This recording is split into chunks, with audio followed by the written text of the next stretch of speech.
Hello and welcome to Talkback, the show where we ask tough, compelling questions from tough, compelling people. Kashmir is his destiny.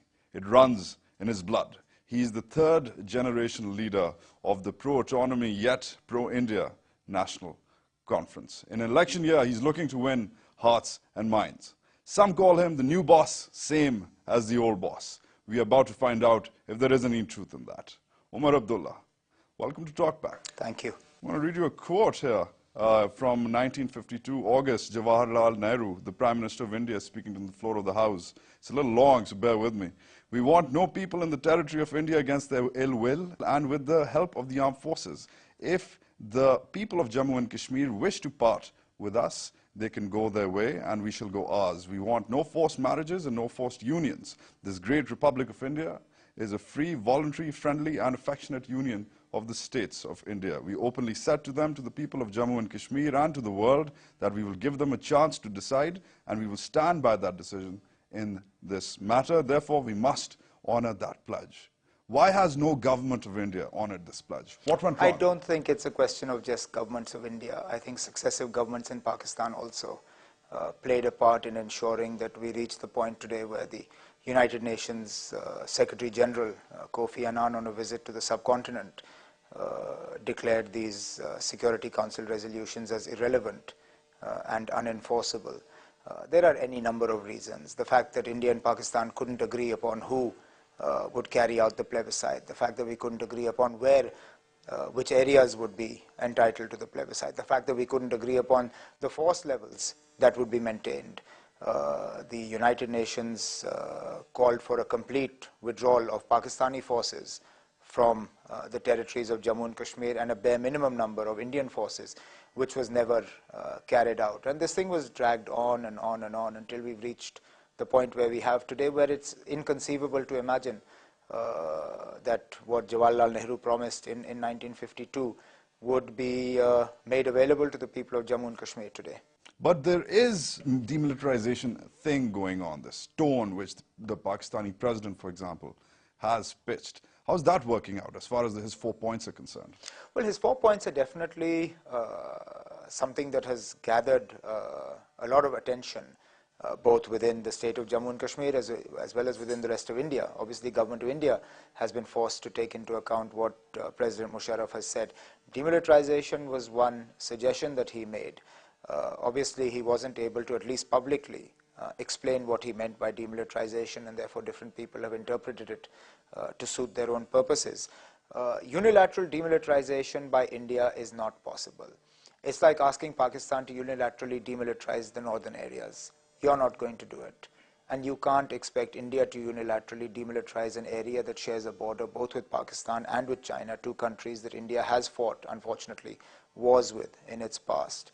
But there is a claim to be made for force reduction in troop levels, particularly those troops that were brought into Jammu and Kashmir after militancy started in 1989, because both the government of India and the government of J&K show us these amazing graphs about reduction in violence levels, but they don't show us graphs about reduction in troop levels.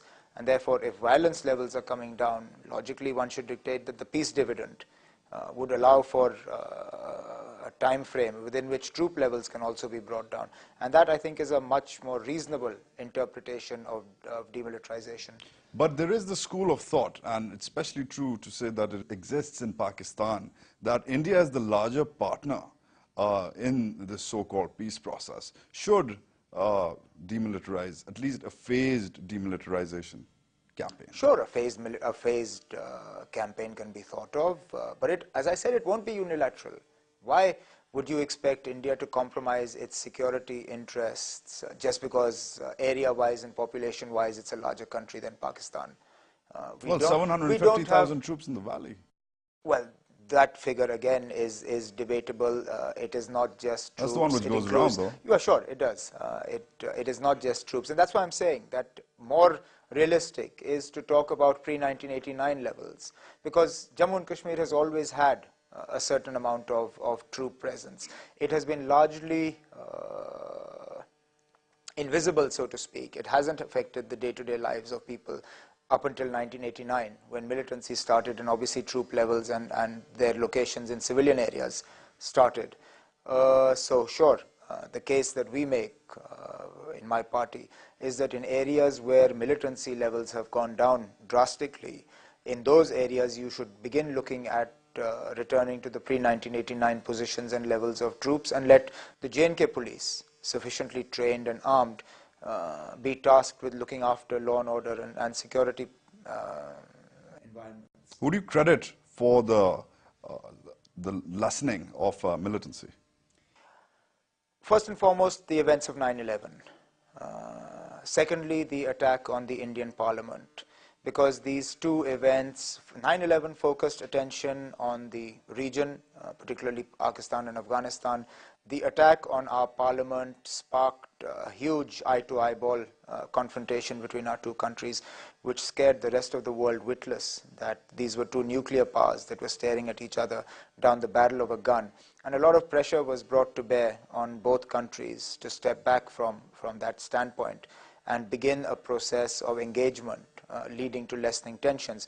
Obviously, the leadership of the day, particularly the then Prime Minister Atal Bihari Vajpayee and your President General Musharraf, were instrumental in ensuring that we could move back from a situation where everybody was seeing war clouds and reach a point where we could shake hands and actually sit down and talk. Then why is there stagnancy now?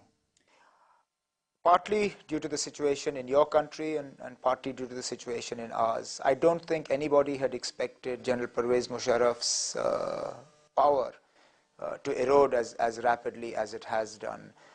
I certainly hadn't factored this into my considerations when I was talking about working out a negotiated settlement with Pakistan. To the extent that political pressures have always been brought to bear on Indian political leadership, sure, that's been a factor as well.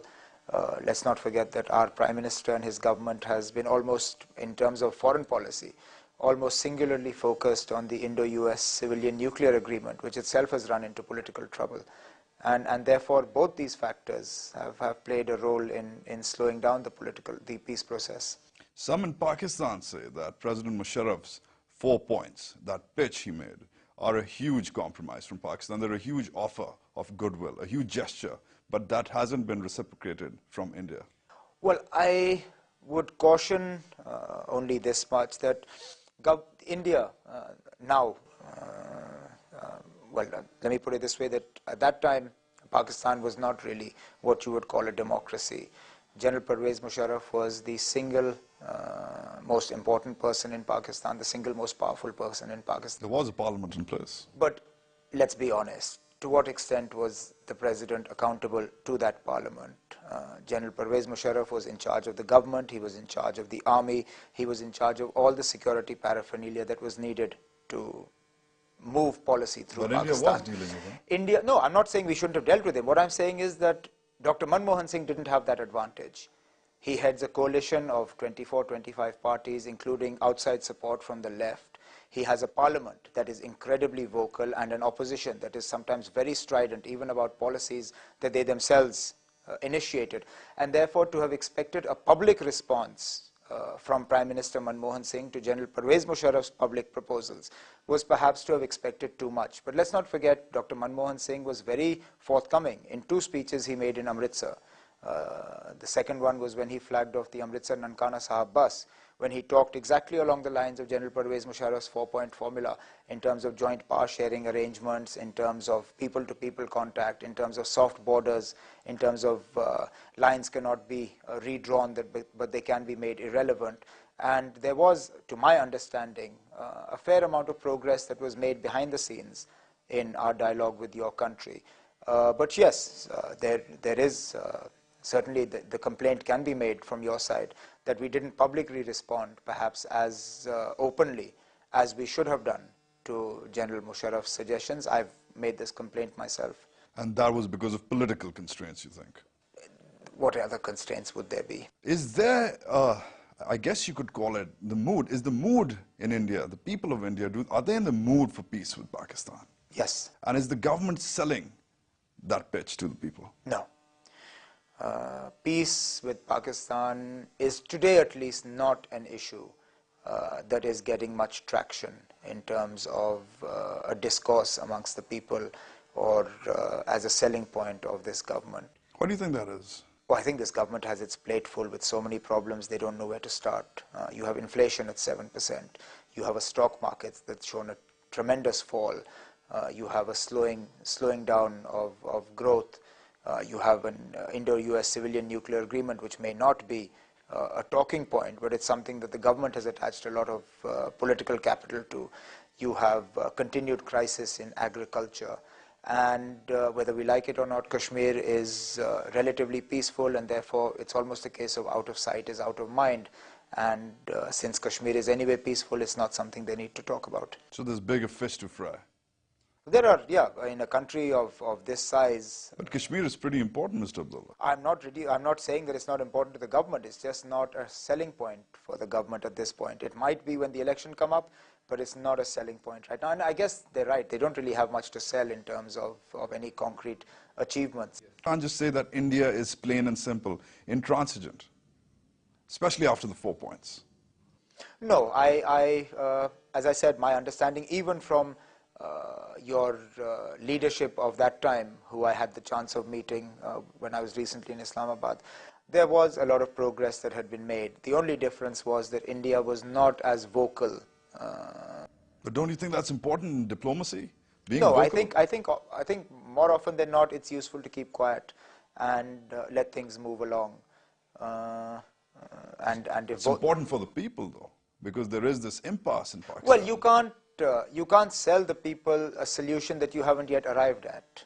But then there's been all this talk of CBMs, for example. Now, you've criticized some of the CBMs. You've said that the buses are running empty, that as far as the process is concerned, it's too arbitrary, it's too long. There's intelligence agencies involved, there's visa officials involved. What is the point of these bureaucrats and these politicians making these CBMs if they're just going to be put on paper and not in the process? My point exactly. I've made this point both in India and in Pakistan, that the CBMs, rather than us looking at fresh CBMs that we can offer the people of Jammu and Kashmir, what we need to do is make sure the CBMs that we've already put on the table actually work. See, that's why there's this school of thought in Pakistan which says that these CBMs are really all talk. No, they're not all talk. The talk is important, but after talk, you need to implement. And I think the problem with the CBMs is that they need to come up for review now. But do you think, who wants to make peace more right now, politically? Pakistan, the Pakistani government, or India, as in the Indian government? Well, I think you now have a new government in Pakistan, and even though the noises from that new government have been encouraging, I think we need to give your government a bit of time to settle down and find their feet. The same way this government has much bigger fish to fry, as you said, your government has no lesser big fish to fry. You've got a constitution that needs to be restored, a judiciary that some would say needs to be set right, and a government that needs to find its feet after a number of years out in the wilderness. All right, we have to take a short break here. We're with Omar Abdullah. You're watching Talk Back. Stay tuned.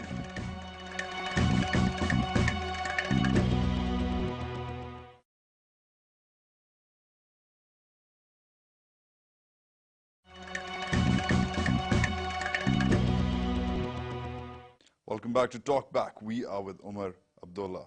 Mr. Abdullah, is autonomy a pipe dream? No, not at all. I think it fits in both with the constitutionally mandated position that Jammu and Kashmir has within the Indian constitution, and also fits into what President Pervez Musharraf's 4-point proposal was in terms of self-rule or self-governance. You call your side of Jammu and Kashmir Azad Kashmir. Obviously that means that it has a greater degree of freedom than perhaps your other parts of Pakistan within the Pakistani Union, and therefore there's no reason why autonomy to both sides should remain a pipe dream.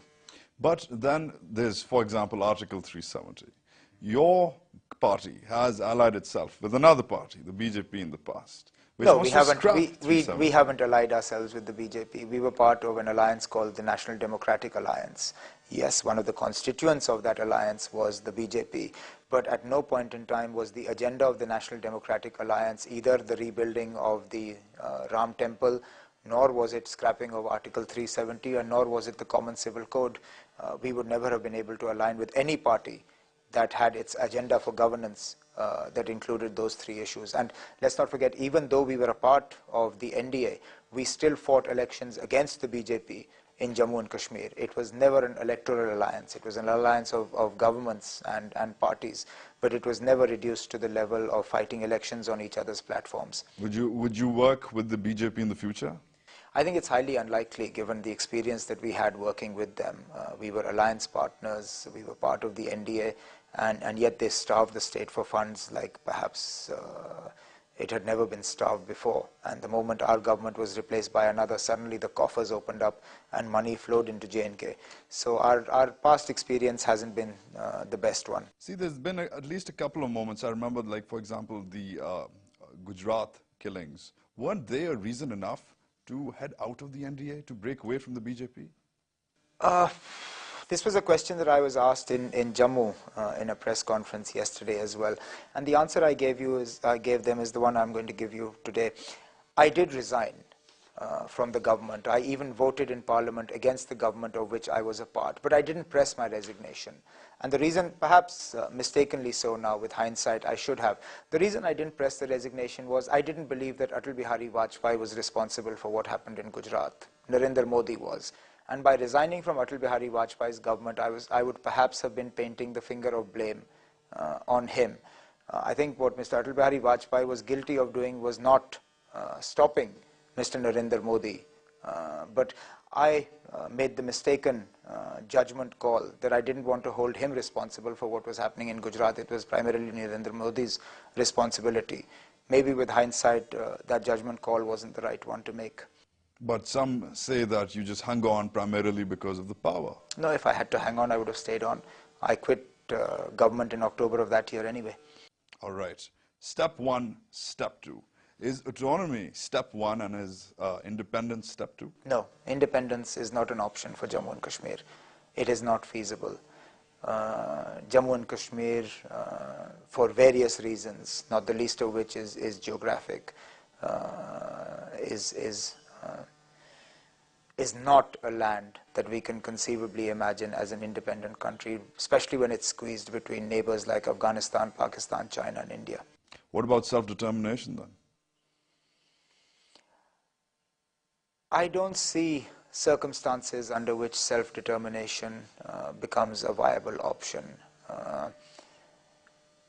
The map of Jammu and Kashmir has been so distorted, particularly on the Pakistani side, that it's difficult to imagine a situation where self-determination becomes a viable option. At least... How on the Pakistani side?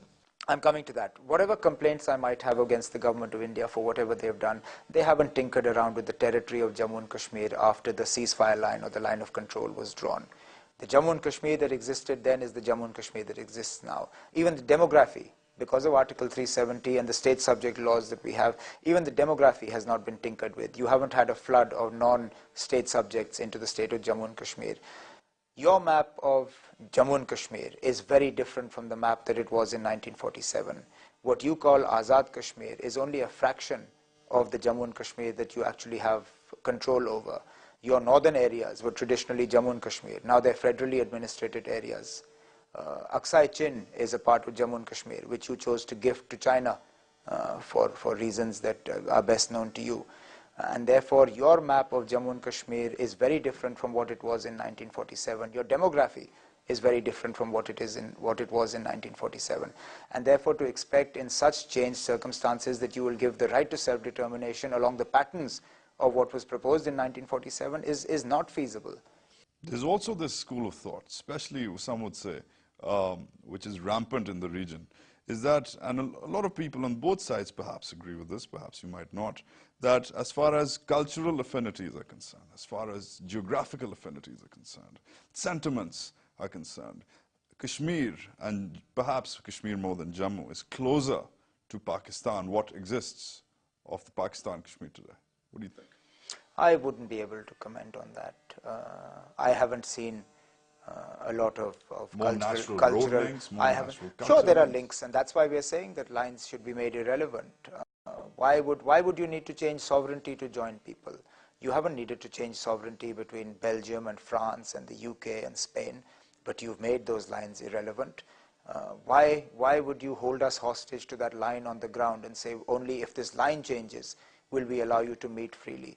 Why can't the line stay where it is, and yet you make it so irrelevant that we can come together as people, we can rebuild those transport links, we can rebuild those social links, we can rebuild those family links, and yet you don't tinker around with the nationality that we have. We'll live the way we are, and we'll work together. So self-independence no more? I don't see how it's possible. I would love for somebody to come forward and suggest to me how independence for Jammu and Kashmir is a viable option. I have numerous arguments with those people who talk about the right to self-determination and then stop from giving the third option of independence. They limit it to only choosing between India and Pakistan. That's not self-determination. I mean, you talk about implementing the United Nations Security Council resolutions, but they don't give you the third option. They limit it only to two, choosing between India and choosing between Pakistan. And as I said, the world has changed from 1947. Jammu and Kashmir has changed from 1947. It's not to suggest that there isn't support for this in parts of Jammu and Kashmir. But my job is not to sell people a dream. My job is to sell people what is realistically possible and what is feasible. Okay. Why was the plebiscite? Let's talk about that.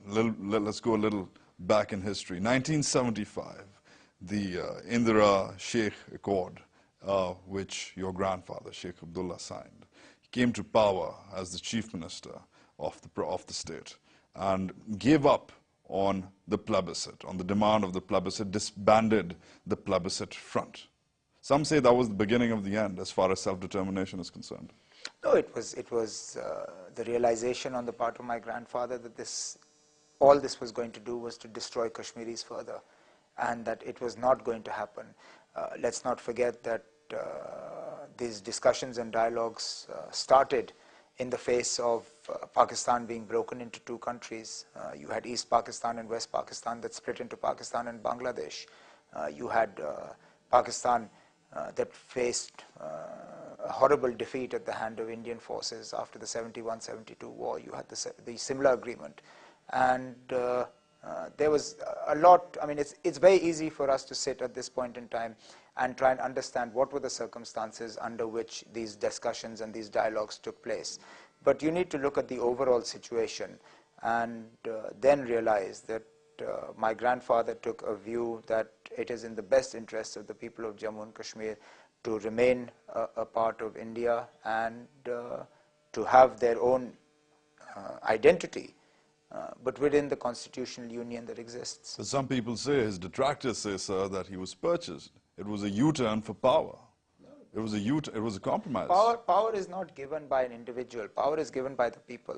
And even if for a moment you would like to believe that it was a U-turn, he was elected after this agreement by an overwhelming majority of people of Kashmir in 77. And therefore, even if it was a U-turn, it was a U-turn that was endorsed by the majority of Kashmir. You don't get to buy people. People endorsed it. I mean, if you wanted a greater endorsement of what he did, look at the video footage of his funeral in 1982. That will give you an endorsement of how much people believed in what he had done. But the plebiscite, giving up the plebiscite is a bit of Why a not? compromise. Of course not. What was the National Conference thinking at that point by giving up the demand for the National plebiscite, Conference, which it espoused at that point, sure, right till then? The National Conference put the interests of the people of Jammu and Kashmir in front of everybody else and decided that this is in the best interests of the people of the state because they don't need the uncertainty that was being created by espousing the cause of What do you say plebiscite. to the people who think that he was purchased? I don't have anything to say to them. More loyal than the king, some people say. That Farooq Abdullah with the Special Operations Group and the Special Task Force, which, at least according to a report I have from the Human Rights Watch, have been held responsible for human rights violations in the valley. Did he, when he did come to power, try to disband it? No. Why not? Because the security environment didn't allow for it. Does it now? I wish it had been disbanded, but it hasn't. It was one of the planks of the current government of their healing touch policy, but events have shown that has turned out to be a hollow promise, and the SOG or the task force continues to function in Jammu and Kashmir. As one of the most powerful chief ministers of the province, one would expect him to take some sort of action on human rights violations. Oh, sure he did. Especially by the SOG and the SDF. Action against human rights violations was taken. You look at the actions after Pathribal, where a lot of heads rolled. A lot of other cases were registered against police officers that were found responsible for human rights violations. But whether we like it or not, the writ of the state government doesn't run to the army and the other security forces. They fall under the responsibility of the government of India, and no chief minister, be it Dr. Abdullah, Mufti Muhammad Sayyid or Ghulam Nabi Azad, can take any action against those forces. I have a quote here from you, June 30th, 2003, to Business Line, in an article titled, "India has weakened itself by going nuclear." You said the National Conference President and MP, Mr. Omar Abdullah, says that by going nuclear and talking more than acting, quote unquote, India has weakened itself on Kashmir vis-a-vis Pakistan. We cannot go to war with Pakistan. India has weakened itself by going nuclear. Prior to that, we could defeat Pakistan in a conventional war. Sounds like you're itching for a war. No, I've stated a fact, and it's true. The nuclear option has, whether for good or for bad, made sure that these two countries will never fight. And let's not forget, we've already had 3 wars, and not every one of them was India's choosing. I think you need to go back to your history books and look at the fact that every time India has fought a war, war has been waged on India. India has not waged war, and therefore it is not we who are itching for a war. Some people argue otherwise. Well, it depends on which side of the line you happen to find yourself. But no, I'm not, I would be the last one who would be interested in a war, because whether I like it or not, the majority of that war will probably be fought in my part of the world, and I'd rather avoid that. But yes, by going nuclear, this is the way I saw things, and that was that. You don't think nuclear deterrence is a good thing? Sure, as long as it remains a deterrence, but I don't remember your country saying that they won't use theirs first. At least India has been responsible enough to say that we have a no first use policy, and it's only as a deterrence. But I recall your leadership saying, particularly when we were at eyeball to eyeball, that Pakistan does not have a no first use policy, and that if they choose to, they will be the first ones to use one against India. Pakistan is a smaller country with a smaller army. That doesn't justify using a nuclear bomb. I mean, how can you justify using a nuclear bomb just on the basis of size? Times that of How does that Pakistan's matter? on the other side. How does size justify the use of a nuclear bomb? I mean, I don't see the logic in that. I mean, the idea is, if you have to use it as a deterrence, then say it's a deterrence and we're not using it for offensive purposes.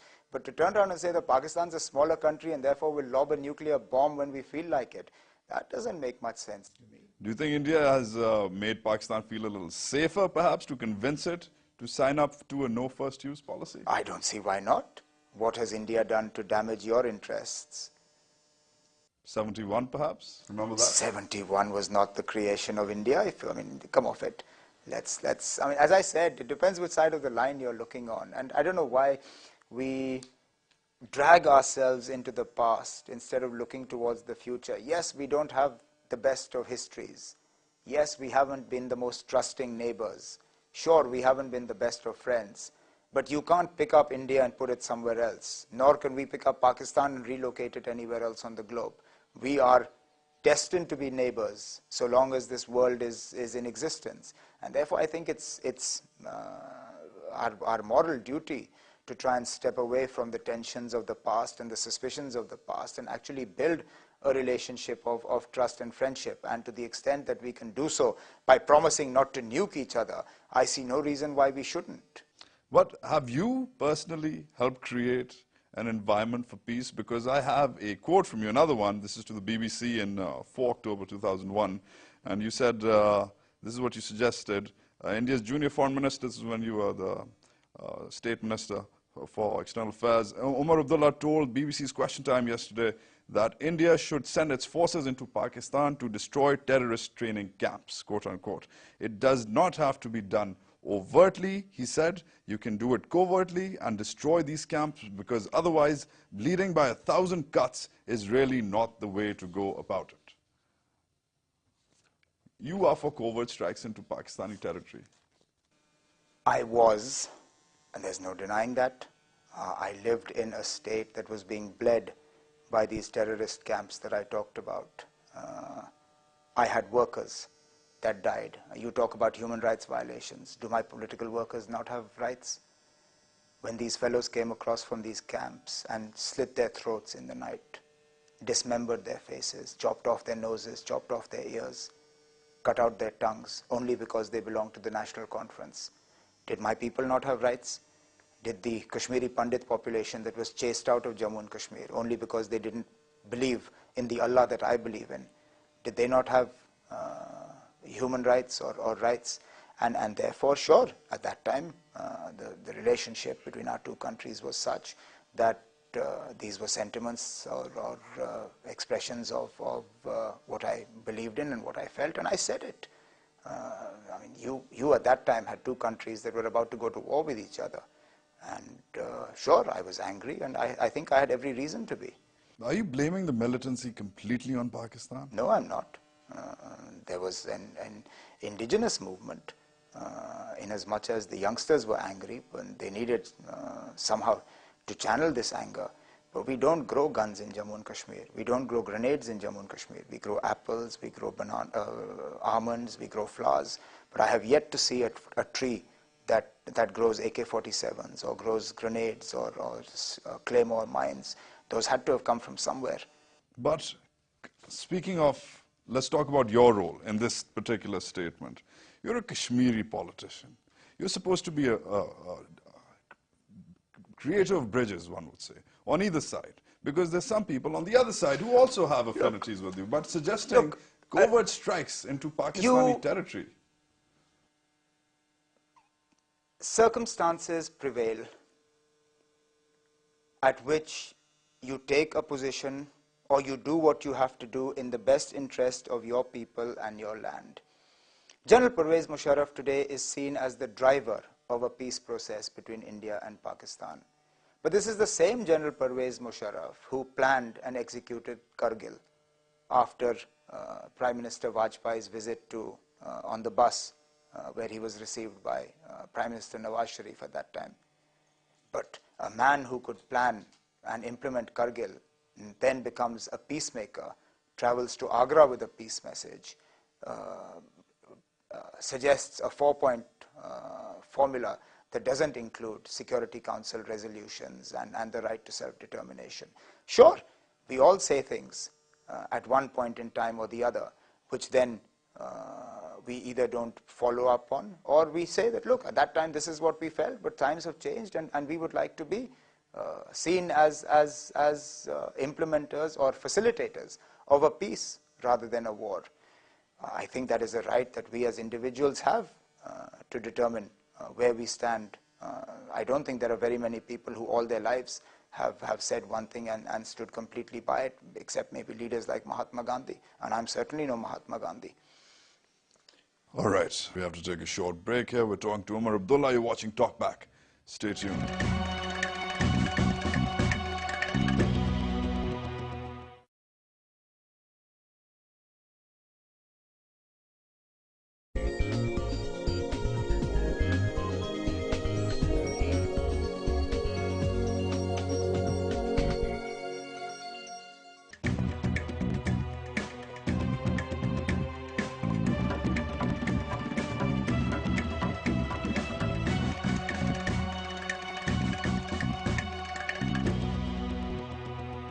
Hello and welcome to Talk Back, the show where we ask tough, compelling questions from tough, compelling people. Kashmir is his destiny. It runs in his blood. He is the third generation leader of the pro-autonomy yet pro-India national. Agree upon who would carry out the plebiscite, the fact that we couldn't agree upon where, which areas would be entitled to the plebiscite, the fact that we couldn't agree upon the force levels that would be maintained. The United Nations called for a complete withdrawal of Pakistani forces from the territories of Jammu and Kashmir and a bare minimum number of Indian forces, which was never carried out. And this thing was dragged on and on and on until we've reached the point where we have today, where it's inconceivable to imagine that what Jawaharlal Nehru promised in 1952 would be made available to the people of Jammu and Kashmir today. But there is demilitarization thing going on, this tone which the Pakistani president, for example, has pitched. How's that working out as far as his 4 points are concerned? Well, his 4 points are definitely something that has gathered a lot of attention, both within the state of Jammu and Kashmir as well as within the rest of India. Obviously, the government of India has been forced to take into account what President Musharraf has said. Demilitarization was one suggestion that he made. Obviously, he wasn't able to, at least publicly, explain what he meant by demilitarization, and therefore different people have interpreted it to suit their own purposes. Unilateral demilitarization. Affectionate union of the states of India. We openly said to them, to the people of Jammu and Kashmir and to the world, that we will give them a chance to decide, and we will stand by that decision in this matter. Therefore, we must honor that pledge. Why has no government of India honored this pledge? What went wrong? I don't think it's a question of just governments of India. I think successive governments in Pakistan also played a part in ensuring that we reach the point today where the United Nations Secretary General Kofi Annan, on a visit to the subcontinent, declared these Security Council resolutions as irrelevant and unenforceable. There are any number of reasons. The fact that India and Pakistan couldn't... Conference. In an election year, he's looking to win hearts and minds. Some call him the new boss, same as the old boss. We are about to find out if there is any truth in that. Omar Abdullah, welcome to Talkback. Thank you. I want to read you a quote here from 1952, August, Jawaharlal Nehru, the Prime Minister of India, speaking on the floor of the House. It's a little long, so bear with me. We want no people in the territory of India against their ill will and with the help of the armed forces. If the people of Jammu and Kashmir wish to part with us, they can go their way and we shall go ours. We want no forced marriages and no forced unions. This great Republic of India is a free, voluntary, friendly and